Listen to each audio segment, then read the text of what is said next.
Bible एक कहानियों की पुस्तक नहीं है। बाइबल में लिखी हुई घटनाएं जब साइंटिफिकली सर्च की जाती हैं तो वो सच्ची निकलती हैं। राजस्थान की साइड जहां पानी का नामो निशान नहीं, जहां से पत्थर निकलता है नीचे, वहां पर समुद्र के जीवाश्म मिले।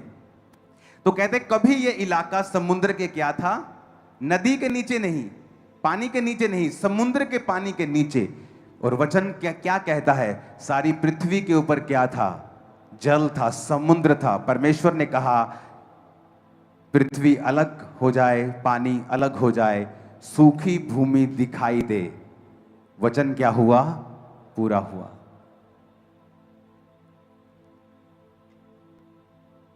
कितने इन बातों को समझ रहे हैं?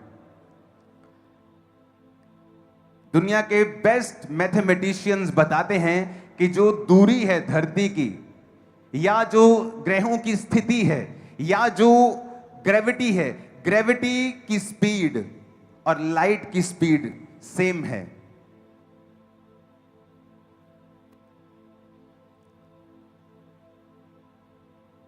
अगर लाइट की स्पीड 1 सेकंड में वो कितने किलोमीटर चली जाती है, हजारों किलोमीटर निकल जाती है।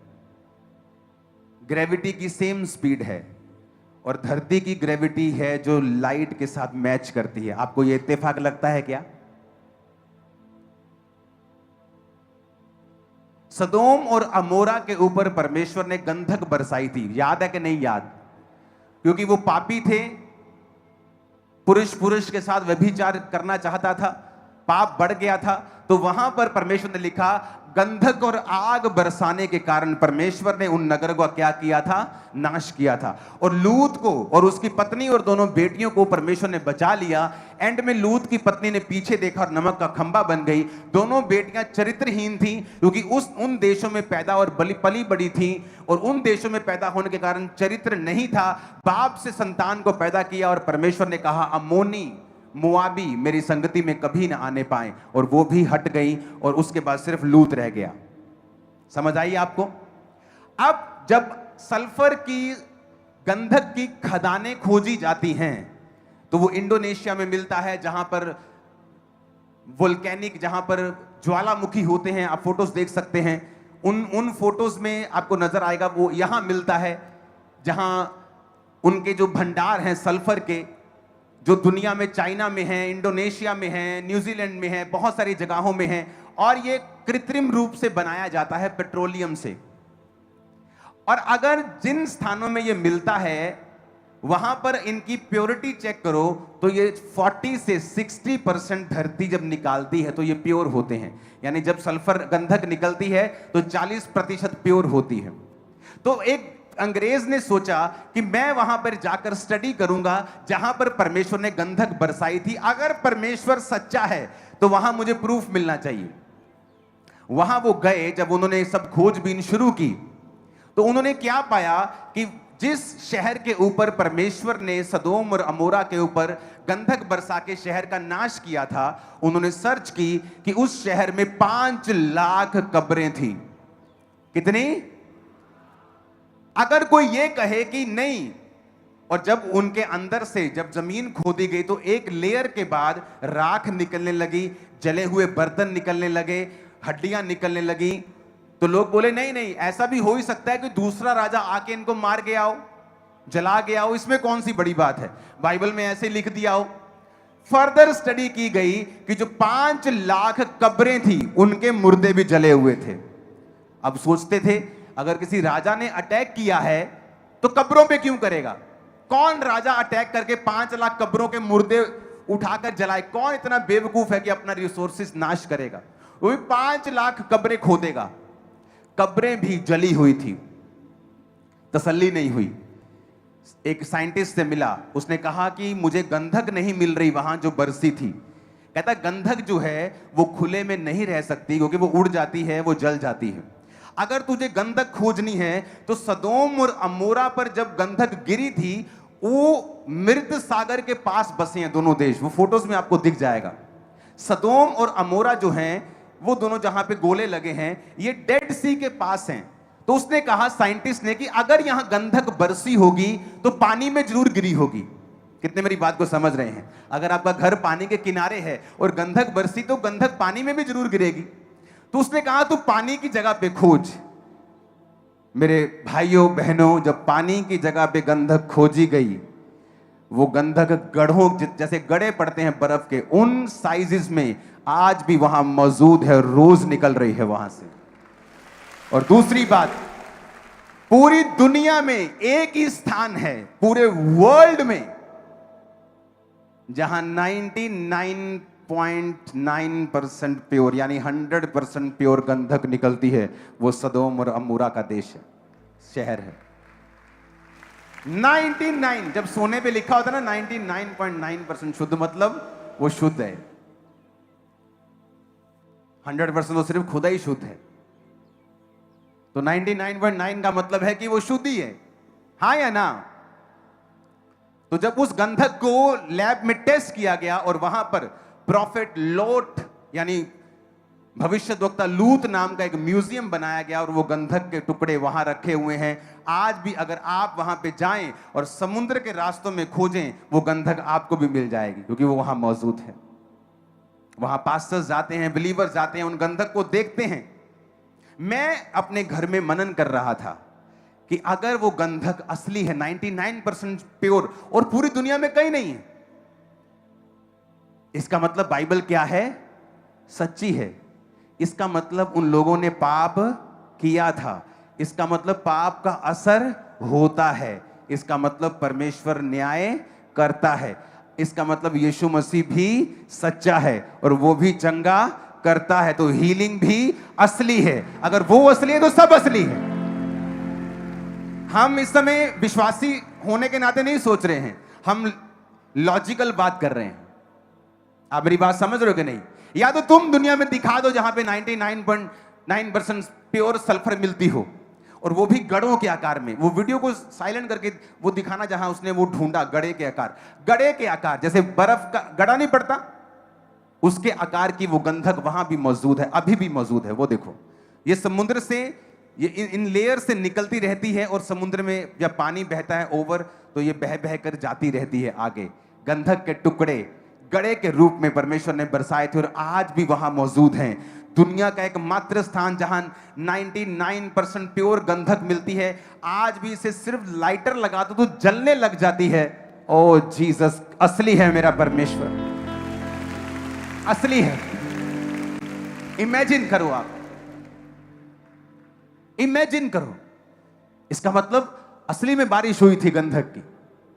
इसका मतलब उन्होंने पाप किया था, वो लोग नाश हुए थे। नहीं तो 5 लाख कब्रें कैसे जल सकती हैं?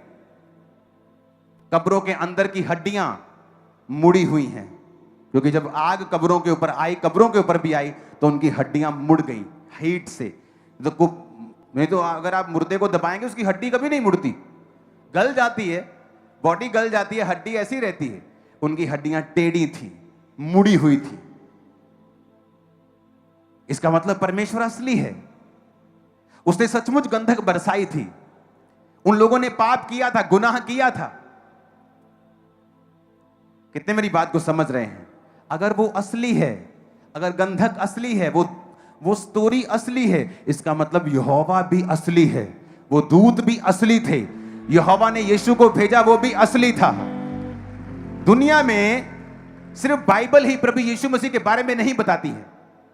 दुनिया में रोमी इतिहासकार, ग्रीक इतिहासकार जो क्रिश्चियनिटी से नफरत करते हैं, वो भी अपने इतिहास में लिखते हैं कि एक मनुष्य जो मिरेकलस चमत्कार करता था, जिसको क्रूस पर चढ़ा दिया गया था, जो बड़ा प्रभावी पुरुष था, उसे परमेश्वर नहीं बोलते, वो पुरुष कहते हैं। जीसस क्राइस्ट का जिक्र सिर्फ बाइबल में नहीं है, वो असली था। वो कहानियों का परमेश्वर नहीं है। आज जब उन साइट्स पे जाया जाता है जहां पर लड़ाई हुई थी, जहां पर वो परमेश्वर ने लड़े थे उस फिरौन के साथ आज भी समुद्र के उन जगहों पर जब खोज की जाती है, जो सेना दब गई थी, आज भी उनकी तलवारें वहां मिलती हैं। यीशु मसीह अब्राहम से लेके दाऊद तक कितनी पीढ़ी? 14। दाऊद से बंदी बनाया जाने तक कितनी पीढ़ी? 14। बंदी बनाया जाने से मसीह तक कितनी पीढ़ी? 14। 14 14। आपको इत्तेफाक लगता है क्या?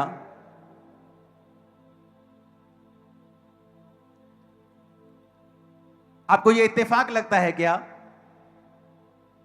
आपकी लाइफ कैलकुलेटेड है।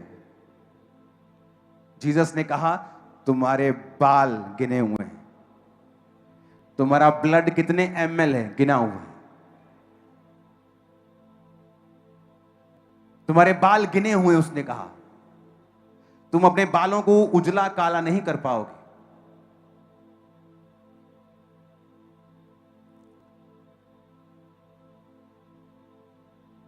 गोलियत 40 दिन आकर कर्स करता रहा, अपने देवताओं के नाम से कोसता रहा। क्यों 40 दिन? 41 क्यों नहीं? 39 क्यों नहीं? 40 जब आता है तो इसका मतलब परीक्षा या प्रिपरेशन, तैयारी। कितने दिन लगातार नूह के टाइम में बारिश पड़ी थी? 40। 41 क्यों नहीं? 39 क्यों नहीं? मूसा की उम्र को परमेश्वर ने 3 भागों में तय किया। 40 साल तक वो राजकुमार रहा, 40 से 80 साल तक वो मिधान देश में परदेशी रहा, 80 से 120 तक वो अगुवाई करता रहा। Perfect life 40 40 40। आपको इत्तेफाक लगता है क्या? यीशु मसीह 40 दिन तक उपवास करते रहे, आपको यह इत्तेफाक लगता है क्या? बोलो।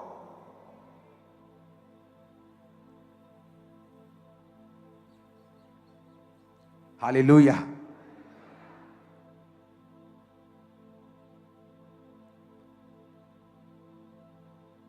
हर चीज कैलकुलेटेड है।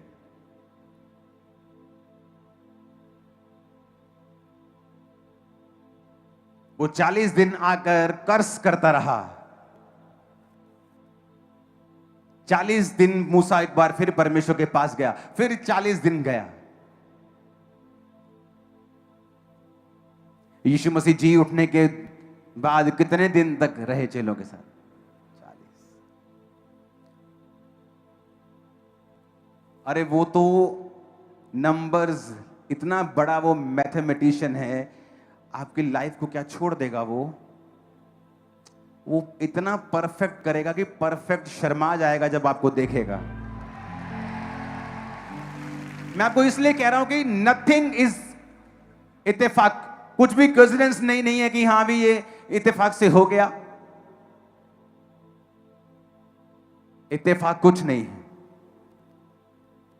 अपने पड़ोसी को बोलो, कुछ भी इत्तेफाक नहीं है। फिर से बोलो अपने पड़ोसी को हो। आमीन। कुछ भी इत्तेफाक। फिर से बोलो अपने पड़ोसी को, कुछ भी इत्तेफाक। आमीन। वो कर्ज करता रहा 40 दिन।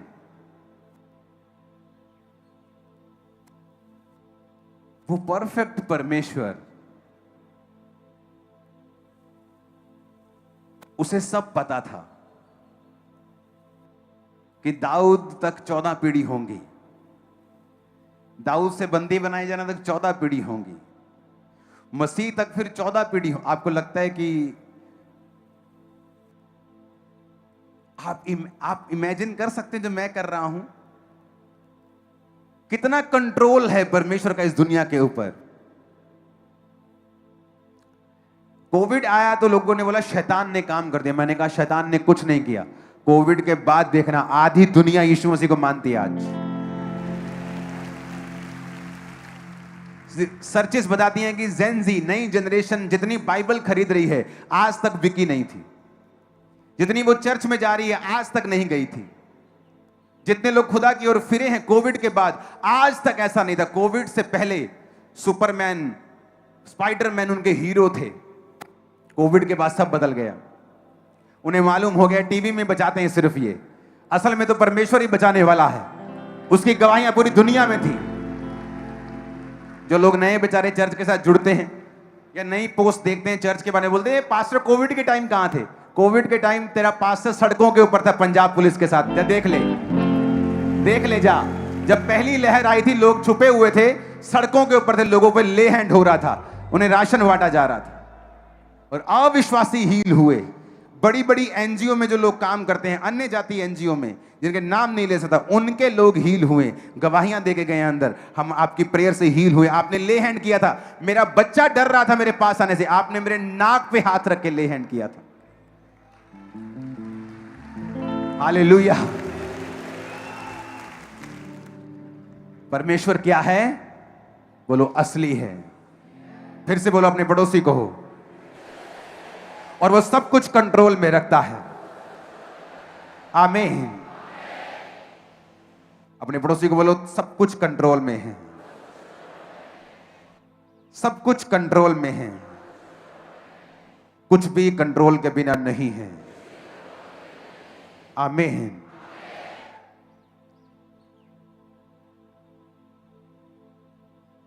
प्रेगनेंसी अगर आप देखो तो 40 हफ्ते होती है, परफेक्ट। पहला शमूएल 17 उसकी एक आयत से मैं पढ़ूंगा और आपको मालूम होगा कि परमेश्वर ने आपको हथियार दिए हैं शैतान को हराने के लिए।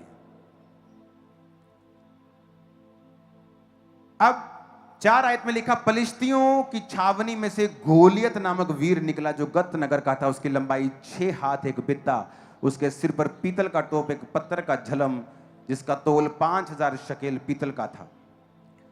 उसकी टांगों पर पीतल के कवच थे, उसके कंधों के बीच बर्छी बंधी थी। उसके भाले की छड़ चुलाहे के डोंगी के समान थी और उस भाले का फल 600 शकेल लोहे का था और बड़ी ढाल लिए हुए एक जन उसके आगे आगे चलता था। हालेलुया। 16 आयत में लिखा, वो पलिश्ती 40 दिन तक सवेरे और सांझ को निकट आकर खड़ा हुआ करता था। यिशै ने अपने पुत्र दाऊद से कहा, एपा भर भुना हुआ अनाज और 10 रोटियां लेकर छावनी में अपने भाइयों के पास दौड़ जा। पनीर की 10 टिक्कियां लेकर सहस्त्रपति के लिए ले जा और अपने भाइयों का कुशल देखकर उनकी कोई निशानी ले आना। अब यहां पर दाऊद अपने बाप का भेजा हुआ उस छावनी में जाता है जहां गोलियत दिन और रात 40 दिन तक उनको कर्स कर रहा था। और जब दाऊद वहां पहुंचता है और वहां पे जाके वो बात करता है और लोग उससे बताते हैं कि जो कोई इसको मारेगा उसे इनाम मिलेगा, बड़ा धन मिलेगा, राजा अपनी बेटी की शादी उससे कर देगा, उसका घराना टैक्स फ्री हो जाएगा। उसको यकीन नहीं हुआ दाऊद को, वो बार बार लोगों के पास जाकर पूछ, क्या ये सच है? क्या इतना बड़ा इनाम बोला गया है? क्योंकि जब कभी भी आप डेविल को हराते हैं, एक बड़ा इनाम आपकी लाइफ में आपका वेट कर रहा होता है। एक तो इनाम है स्वर्गीय जीवन, अनंत जीवन, क्योंकि ये चंगाइयां, ये भविष्यवाणियां सब यहीं रह जाएंगी, इसी धरती की हैं। लेकिन अनंत जीवन जो इस धरती के बाद शुरू होता है, जो सबसे इंपॉर्टेंट है, ये चंगाइयां, ये डिलीवरेंस, ये प्रोफेटिक वर्ड्स आपकी हेल्प करते हैं ये जानने के लिए कि प्रभु यीशु मसीह असली है। ये टीचिंग्स, दुनिया के प्रूफ, ये हेल्प करते हैं कि प्रभु यीशु मसीह असली है और मुझे उनकी आज्ञाओं के ऊपर चलना है। कितने मेरी बात को समझ रहे हैं? अब यहां पर उसे मालूम पड़ता है कि एक बड़ा इनाम उसकी वेट कर रहा है और उसने कहा, क्या यह सच है कि वो सब कुछ मिलेगा मुझको जो उसे मारेगा? और वचन कहता है, जब वो राजा के पास गया और उसने कहा, उस परमेश्वर ने जिसने भालू को मेरे हाथ में कर दिया, शेर को मेरे हाथ में कर दिया, राजा ये आदमी को मैं मार दूंगा। और मैं आपसे क्या बोलता हूं कि जब कभी तुम शैतान को हराओगे, किस चीज के साथ हराओगे? अपनी टेस्टिमनी के वर्ड के साथ, अपने वचन, गवाही के वचन के साथ। मेमने के लहू और गवाही के वचन के कारण वो शैतान के ऊपर क्या हुए? फतेहमंद हुए, जयवंत हुए। दाऊद को टेस्टिमनी की पावर मालूम थी, उसने टेस्टिमनी दी कि परमेश्वर मुझे छुड़ाता आया है, मैं इसे मार दूंगा। राजा ने अपने वस्त्र पहनाए, लेकिन वो उसने नहीं पहने और वो किनारे से 5 पत्थर उसने लिए। एवरीथिंग बाइबल का एक एक वचन प्रोफेटिक है। दाऊद चैनल पर नए हो तो चैनल को सब्सक्राइब करो, वीडियो को लाइक करो और प्यारा सा कमेंट करो।